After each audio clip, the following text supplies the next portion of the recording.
Você sabe o que acontece com o cérebro da criança quando ela está em um ambiente de gritos ou então ela mesma recebe ameaças, castigos e gritos dos seus responsáveis? Eu vou te contar nesse vídeo o que acontece com o cérebro da criança e por que nós não devemos gritar ou castigá-las.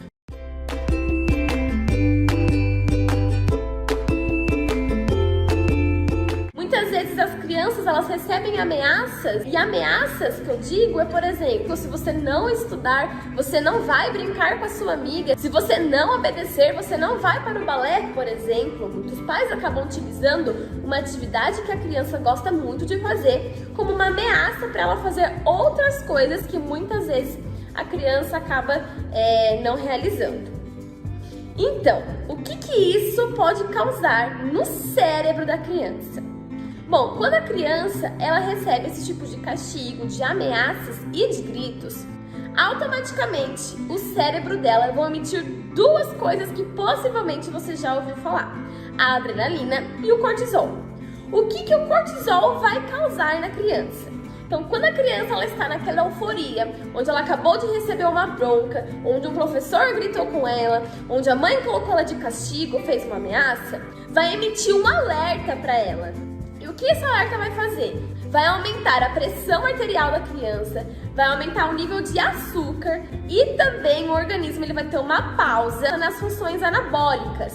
Ou seja, quando o corpo ele entra em estado de emergência, de alerta, ele vai parar tudo o que ele está fazendo. Por quê? Porque o corpo vai precisar resolver aquela ameaça, aquele perigo, aquele alerta que ele recebeu através do cortisol.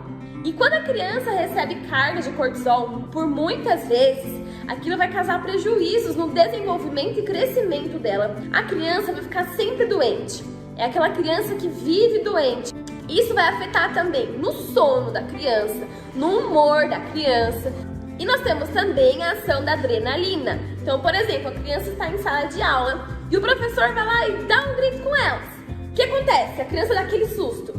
E a adrenalina já começa a ser produzida em grande quantidade no seu organismo.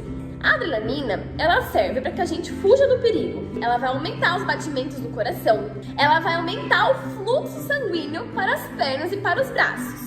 Então ela vai mandar uma carga de explosão de energia para os braços e para as pernas da criança. Vai ser muito mais difícil para a criança ficar quieta. Por quê? Porque ela está com aquela adrenalina no corpo. Ela tem energia nos braços e nas pernas que ela precisa colocar para fora. Então a criança vai ficar muito mais inquieta. Então tudo isso mostra que o grito, o castigo, a ameaça não resolve nada. Você só vai alterar ainda mais os hormônios da criança, deixando ela mais eufórica, mais ansiosa, mais estressada. Então, por isso que a gente fala, nunca bata, eduque com palavras, conversando, porque assim você vai trazer todo um sentimento para a criança de calma, de paciência, de tranquilidade, tá? Inclusive, eu vou falar sobre isso no próximo vídeo. Então, se você gostou, acompanhe aqui nossa página, que nós vamos ter muito mais vídeos falando sobre isso. Um abraço e até mais!